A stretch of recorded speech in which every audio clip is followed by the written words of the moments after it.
আসসালামু আলাইকুম। আবারও প্রতারণার শিকার হয়ে আরেক বাংলাদেশি ভাই ৭৩,০০০ টাকার মতো হারিয়ে ফেলেছে। প্রিয় বাংলাদেশি ভাইয়েরা, আপনারা দেখতেছেন প্রতিনিয়ত আমরা আপনাদেরকে সাবধান করার চেষ্টা করতেছি যে বাংলাদেশ থেকে বর্তমানে এক ধরনের প্রতারক চক্র আপনাকে বিএমইটির কথা বলে, চাকরির কথা বলে, অথবা বাংলাদেশের স্বরাষ্ট্র মন্ত্রণালয় থেকে, এই সমস্ত পাসপোর্ট অফিস থেকে এই সমস্ত নানান কথা বলে আপনাকে হোয়াটসঅ্যাপে কল দিয়ে আপনাকে কিউআর কোড স্ক্যান করে আপনার হোয়াটসঅ্যাপ হ্যাক করে নিত।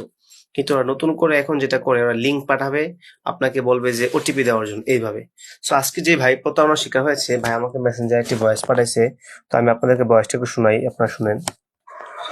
আমি এটা ঝামেলায় পড়ছি, যদিও মানে এটা আমার একটা বড় বোকামি হয়েছে। এই বিষয়টা আপনার সাথে আমি শেয়ার করছি, যদি আপনি সময় পান একটু শুনেন, শোনার পরে পরামর্শ বা এটা থেকে কিছু করা যায় কিনা। সমস্যাটা হলো, মানে আমার বলতেও লজ্জা লাগছে। ওই আমার হোয়াটসঅ্যাপে একটা বাংলাদেশি নাম্বার থেকে ফোন দিয়ে বলতেছে যে আপনার বিএমএটি কার্ড বাংলাদেশ থেকে নিয়েছেন, সিঙ্গাপুর থেকে নিতে হবে। সিঙ্গাপুরে তানজুন টাকার আছে, ওখানে যে আপনি নিয়ে আসবেন। আপনার একটা সিরিয়াল নাম্বার হলো ৭১, আর আপনাকে একটা রেজিস্ট্রেশন নাম্বার দিচ্ছি, আর আপনি একটা ফর্ম আছে অনলাইনে, আপনি ফর্মটা পূর্ণ করেন। হোয়াটসঅ্যাপের মধ্যেই মানে আমার কপি টাইম শেষ হয়েছে, আমি এমন সময় যাবো এতে মানে কাজে যাবো, এই সময় এভাবে কল দিয়েছে। আমি তাড়াহুড়ো করতেছি, ও লিঙ্ক দিয়েছে, আমি লিঙ্কে ক্লিক করে একটা নাম্বার বলছে, ওই নাম্বারটা আমি বলে দিয়েছি।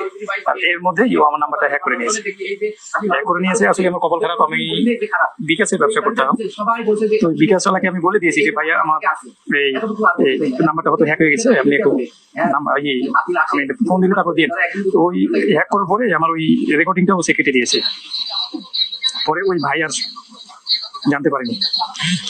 পরে তখন আপনার হচ্ছে এইভাবে করে বেশ কিছু নাম্বার দিয়েছিল, তার মধ্যে আল্লাহ হয়তো বাঁচাইছে আমাকে ৭৩,০০০ তিনটা নাম্বারে, ৪টা নাম্বারে ৭৩,৩৬০ টাকা সে হ্যাক করে নিয়েছে।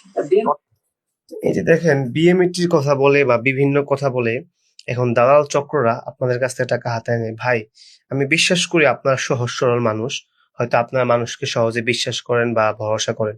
ভাই, দয়া করে, এখন মানুষের ওই মনুষ্যত্ব বোধ নাই। মানুষ এখন বড়ই বা নিকৃষ্ট হয়ে গেছে। তো আপনারা এই ধরনের যে কোনো কাজ করার আগে সাবধান। কখনো কারো কিউআর কোড স্ক্যান করবেন না হোয়াটসঅ্যাপে কলের মাধ্যমে, বা কখনো ফোন দিয়ে কেউ কোনো লিঙ্কে ক্লিক করতে বললে সেটাতে ক্লিক করবেন না। কখনো কোনো ওটিপি দিবেন না। অনুগ্রহ করে সবাই সচেতনতা অবলম্বন করেন। ভিডিওটি আপনি শেয়ার করে আপনার আরেকটা ভাইকে এই ভিডিও থেকে সতর্কতা অবলম্বন করার চেষ্টা করুন। সকালে ভালো থাকবেন, সুস্থ থাকবেন।